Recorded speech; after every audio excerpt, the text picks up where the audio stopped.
வணக்கம் நண்பர்களே. பாண்டியன் ரேவதி நடிப்பில் 1983 வெளிவந்த மண் வாசனை திரைப்படத்தின் சிறப்பினை காண்போம். வாங்க வீடியோவுக்குள் போவோம். திரைத்துறையில் புதிதாய் இயக்குனர்கள் அவதாரம் எடுக்கும்போது அதுவரை தமிழ் சினிமா உலகம் பார்க்காத கதைகள், புதுமையான திரைக்கதைகள், கதைக்கேற்ற புதுமுகங்கள், திறமையான டெக்னீஷியன்கள் என பட உலகத்திற்குள் இள ரத்தம் பாயும். கிராமத்து மனிதனாக இருந்த பாரதி ராஜாவின் அதிரடியான வரவிற்கு பிறகு சினிமா மேலும் செழித்தது. திரைத்துறையில் சாறை பாம்பு புகுந்ததைப் போல சரசரவென புகுந்த பாரதி ராஜா அதுவரை பெண் வாசனை மலிந்து கிடந்த நிலையை மாற்றி தமிழ் சினிமாவில் மண் வாசனை மணக்க வைத்தார். கிராமவாசி மட்டுமல்லாமல் நாகரிக மோகத்தில் நகரத்து வீதிகளில் திரியும் இயந்திர மனிதன் கூட பாரதி ராஜாவால் படைக்கப்படும் கிராமத்து கீதாஞ்சலிக்கு தனது ஆன்மாவை அடகு வைத்தான். தன் மண்ணின் புழுதியோடும் மக்களின் வியர்வையோடும் கலந்திருக்கும் இந்த மண்ணின் மைந்தன் கிராமத்தின் நிஜமான முகத்தை மண் வாசனை மாறாமல் வெகு அழகாக கலைநயத்துடன் செல்லுலாய்டில் பதிவு செய்து தன் மண்ணையும் மக்களையும் அவர்களது யதார்த்தமான வாழ்க்கையையும் தம் படைப்புகளில் பிரதிபலித்து காட்டும் ஒரு கால கண்ணாடியாக இருப்பவர். இந்த அடையாளம் எதுவும் மாறாமல் வந்த படம்தான் மண் வாசனை. பாரதி ராஜாவுக்கு தலை பிரசவமாய் இருந்தது 16 வயதினிலே. அதை தொடர்ந்து வந்த கிழக்கே போகும் ரயில், புதிய வார்ப்புகள் வரிசையில் கிராமிய மனம் வீசும் படம் மண் வாசனை. தேனி பகுதியில் ஆவேசத்தின் அடையாள சின்னமாய் வாழ்ந்த ஒரு வீர மறத்தியின் வாழ்வில் நிகழ்ந்த சம்பவங்களை அடித்தளமாக்கி இதில் கதை பின்னப்பட்டு மண்ணின் சிறப்பை இம்மி பிசகாமல் சொன்ன கதை இது. பாண்டியன் ரேவதியை பட உலகிற்கு தாரை வார்த்ததும் இந்த திரைப்படம்தான்.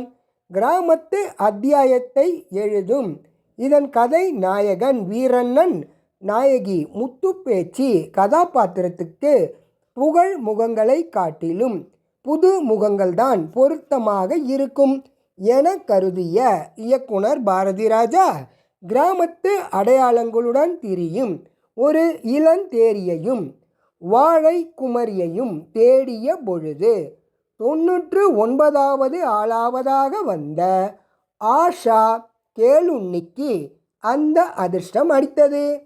கேரளத்து கப்பக்கிழங்காக இருந்த ஆஷா கேளுன்னியை தனது 6 வரிசை ராசிப்படி ரேவதியாக நாமகரணம் செய்து கதாநாயகி கிரீடத்தையும் சூட்டினார் பாரதி ராஜா.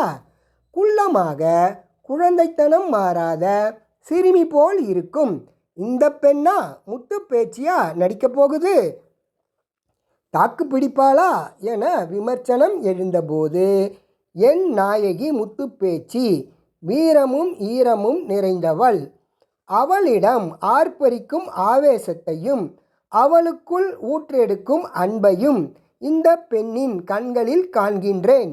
என் நம்பிக்கை பொய்க்காது என்று பாரதி ராஜா பதில் தரவே ரேவதி ஏகமனதாக ஏற்றுக்கொள்ளப்பட்டார். முத்துப்பேச்சி முடிவு செய்யப்பட்டு விட்டது. ஆனால் வீரண்ணனை பற்றிய விலாசம்தான் தெரியவில்லை. கதைக்கேற்ற நாயகன் கிடைக்காததால் படப்பிடிப்பு பல முறை ஒத்திவைக்கப்பட்டது.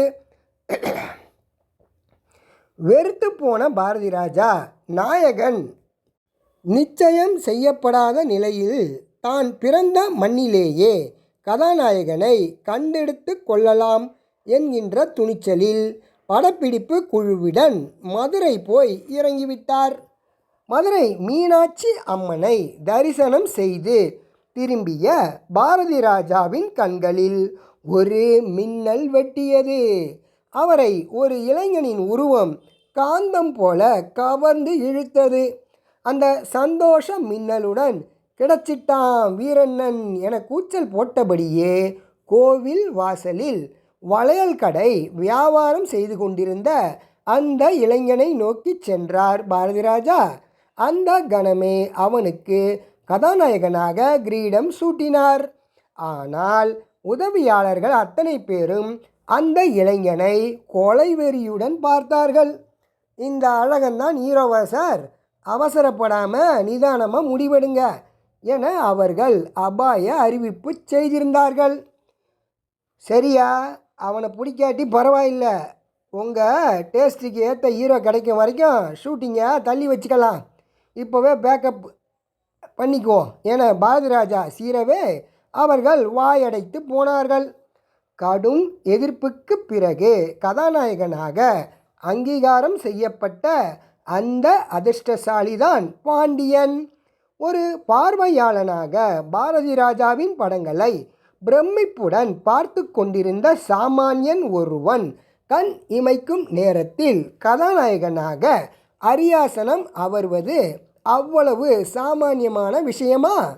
ஆரம்ப பள்ளிக்கூடமே சிறந்த பயிற்சி கூடமாக அமைந்து விட்டதால் புதுமுகங்கள் பாண்டியன் ரேவதியின் நடிப்புக்கு நல்ல வரவேற்பு பெருகி சீக்கிரமே புகழ் முகங்கள் ஆனார்கள்.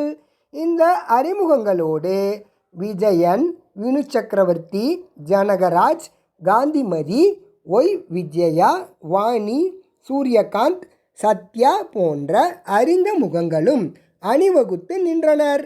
கலைமணி எழுதிய கதைக்கு பஞ்சு அருணாச்சலம் வசனம் தீட்டியிருந்தார்.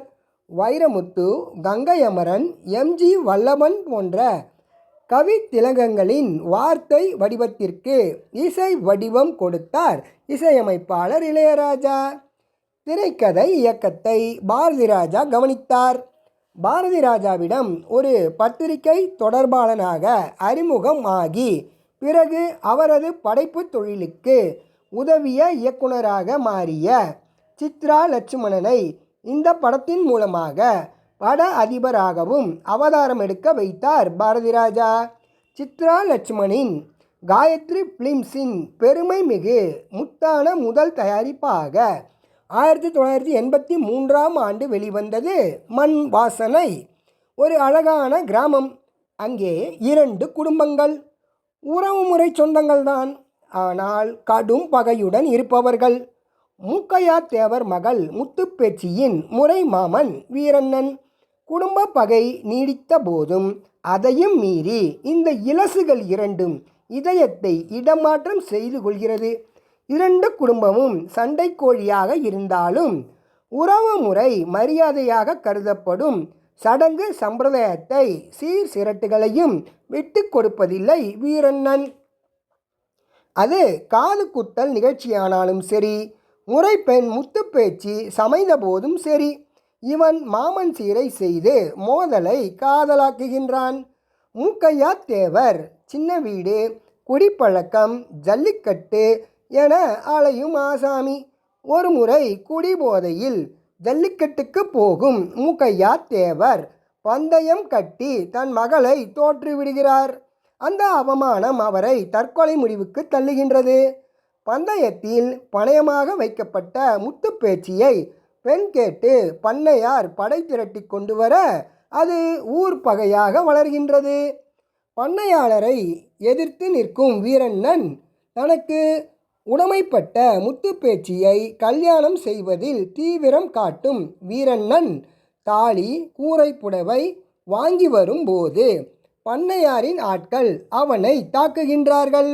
அந்த மோதலில் ஒருவனை கொலை செய்ததாக கருதிய வீரண்ணன் ஊரை விட்டு ஓடி தலைமறைவாகின்றான்.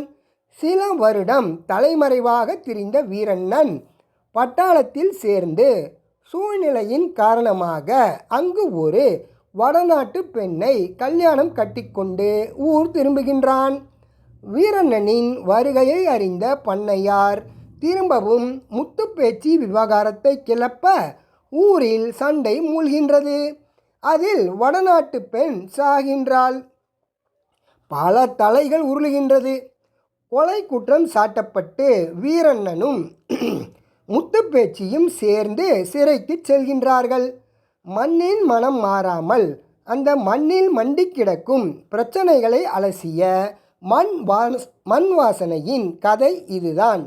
இந்தியாவின் ஜீவன் நம்முடைய கிராமங்களில்தான் இருக்கிறது என்று காந்தியடிகள் சொன்னார். நமது பண்பாடு, நாகரிகம், கலாச்சாரம் இவை இன்னும் உயிர்ப்புடன் இருப்பது கிராமங்களில்தான். நகரங்களில் இந்த அடையாளங்களை பார்ப்பது அரிது. இதை அடிப்படையாக கொண்டு நான் கிராமிய சூழலை கதைக்களமாக எடுத்துக்கொள்கின்றேன். அது மக்கள் மனதில் நிரந்தரமாக தங்கிவிடுகின்றது.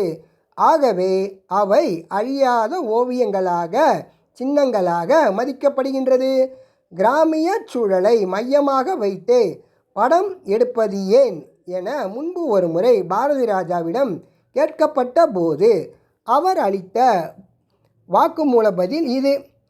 மதுரை மண் மீது பாரதி ராஜாவுக்கு இருக்கும் அளவு கடந்த காதல்தான் அவரது படங்களில் மண் வாசனை மணப்பதற்கு காரணம்.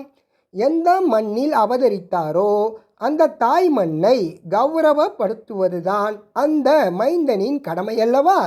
ஒவ்வொரு படத்திலும் மண்ணின் மகிமையை பறைசாற்றி கொண்டிருந்த இவருக்கு சில நேரத்தில் கிராமத்தின் மேல் சலிப்பு ஏற்பட்டு பட்டண பிரவேசம் செய்வதுண்டு.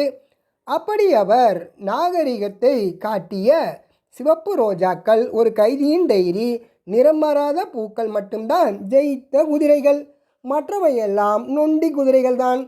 திரைப்பயணத்தில் தன் கையை பிடித்தபடியே தான் மக்கள் வர வேண்டும் என்கின்ற மனப்போக்கில் நகரச் சாலைகளில் கேமராவை திருப்பிய பாரதி ராஜாவுக்கு நகரம் நரகமாகவே தெரியவே மக்களின் பின்னால் செல்வதுதான் தர்மம் என முடிவு கட்டி திரும்பவும் கேமராவை கிராமப்புறங்களில் விளையாட விட்டு மண் வாசனைக்கு மாறினார். மதுரை மாவட்டத்து வழக்கு சொல்லை 100% இவரின் படங்களில் பிரதிபலித்தது. அந்த வட்டாரத்தில் தேவர் சமுதாயத்தில் கடைப்பிடிக்கப்படும் சடங்கு சம்பிரதாயங்களை, காது குத்தல், வயசுக்கு வந்த பெண்ணுக்கு நடத்தப்படும் மஞ்சள் நீராட்டு வைபவங்களை அச்சரம் பிசகாமல் துல்லியமாக செல்லுலாய்டில் செதுக்கியிருந்தார் பாரதி ராஜா. கலைமணியின் கலைநயமான கதை. அதற்கு மணக்கும் மதுரை தமிழில் பஞ்சு அருணாச்சலம் வசனங்களை வடித்தெடுத்தார். அதை பேசி நடித்த திரை நட்சத்திரங்கள் கிராமத்து மனிதர்களாகவே மாறினார்கள். படம் 300 நாட்கள் வெற்றிகரமாக ஓடி வசூலை குவித்து அபாரமான சாதனைகளை செய்தது. அப்போது மண் வாசனை மிக்க படங்களை தரும்போது மட்டுமே தான் தலை நிமிர்வதாக பாரதி ராஜா உணர்ந்தார். சீறி பாயும் ஜல்லிக்கட்டு காளையாக தான் பாண்டியனின் அறிமுக படலம் ஆரம்பம் ஆகிறது.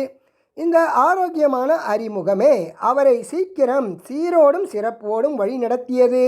கிராமத்து முரட்டு இளைஞன் வீரண்ணன் கதாபாத்திரம் நல்ல பெயரெடுத்து தரவே ஒரு தினிசான ஆளாக இருந்த பாண்டியனும் திரை உலகத்தை ஒரு ரவுண்டு கட்டி அடித்தார். கான்வென்ட் படிப்பு, நுனிநாக்கு ஆங்கிலம் பேசி கொண்டு வடக்கிலிருந்து வந்த பெண் மாதிரி இருந்த கேரள பெண்குட்டி ரேவதியை அசல் தமிழச்சியாக்கி தேவர் வீட்டு பெண்ணாகவே உருமாற்றம் செய்திருந்தார் பாரதி ராஜா. அதிலும் மதுரை தமிழை சொந்த குரலிலேயே பேச வைத்திருந்தது மகா துணிச்சல். முத்துப்பேச்சியாக வாழ்ந்திருந்த இந்த புதுமுகம் ஏதோ புகழ்முகத்தை போல பக்குவப்பட்ட நடிப்பை காட்டி ஆச்சரியப்படுத்தியது. பின்னாளில் சிறந்த முகமாக பல விருதுகளையும் குவித்து நடிப்பு திறன்மிக்க நடிகைகளின் சிறிய பட்டியலில் முன்வரிசையை பிடித்து கொண்டார் ரேவதி. பாரதி ராஜாவிடம் உதவி இயக்குநராக சேர்ந்தவர் விஜயன். அவரது அஜானுபாகுவான தோற்றம் கிழக்கே போகும் ரயில் பட்டாளத்தான் வேஷத்திற்கு பயன்பட்டது. பிறகு நிறம் மாறாத பூக்களில் கதாநாயகனாக கிரீடம் சூட்டப்பட்டார். அந்த அங்கீகாரம் உதிரி பூக்கள் மாதிரியான சில உணர்வுபூர்வமான படங்களை பெற்றுத்தந்தது. ஹீரோவாக சினிமாவின் சுற்று பிரகாரத்தை சுற்றி வந்தவர் சில சுற்றுகளிலேயே சுருண்டு விட்டார். இந்த திறமையான துரதிர்ஷ்டசாலிக்கு மண் வாசனையில் மறுவாழ்வு தந்தார் பாரதி ராஜா. மூர்க்க குணம் கொண்ட மூக்கையா தேவர் கதாபாத்திரத்தை கச்சிதமாக செய்திருந்தார். எம்ஜிஆர் சிவாஜி காலத்திலிருந்தே நடித்து வரும் காந்திமதிக்கு 16 வயதினிலே குருவம்மா தான் வசந்த வாசலை திறந்து வைத்தது. அதில் சப்பானியாக நடித்த கமல் இவரை ஆத்தா என்றுதான் அழைப்பார். ஆத்தாவுக்கு பிறகு காந்திமதியின் அடுத்த அவதாரம் மண் வாசனை ஓச்சாயி கிழவி. சொல்லுக்கு சொல் சொழவடை போட்டு சொக்க வைத்தார். பண்ணையாளராக வந்த வினு சக்கரவர்த்தியும் சின்ன வீடாக வரும் ஒய் விஜயாவும் பார்வையாளர்களின் மனம் நிறைந்த நட்சத்திரங்கள்தான். இளையராஜாவின் வழக்கமான கிராமிய கீதங்கள் இதிலும் இடம் பிடித்து சூப்பர் ஹிட் பாடல்களாக பட்டி தொட்டி எங்கும் ஒலித்தது. பொத்தி வச்ச மல்லிகை மொட்டு ஆனந்த தேன் சிந்தும் பூஞ்சோலையில் அரிசி குத்தும் அக்கா மகளே போன்ற பிரபலமான பாடல்கள் இதில் இடம் பிடித்தன. நிஜமான கிராமத்தையும் நகர நாகரிகத்தின் பகட்டு படராத கிராமத்தின் மனிதர்களையும் மண் மனம் மாறாமல் காட்டிய மண் வாசனை பாரதி ராஜாவின் திரை காவியங்களில் சிம்மாசனம் போட்டு உட்காரும் தகுதியுள்ள படமாக மதிக்கப்படுகிறது. இந்த வீடியோ உங்களுக்கு பிடிச்சிருந்தா லைக் பண்ணுங்கள், ஷேர் பண்ணுங்கள், மறக்காமல் சப்ஸ்கிரைப் பண்ணுங்கள் நண்பர்களே. அடுத்த வீடியோவில் சந்திப்போம். நன்றி.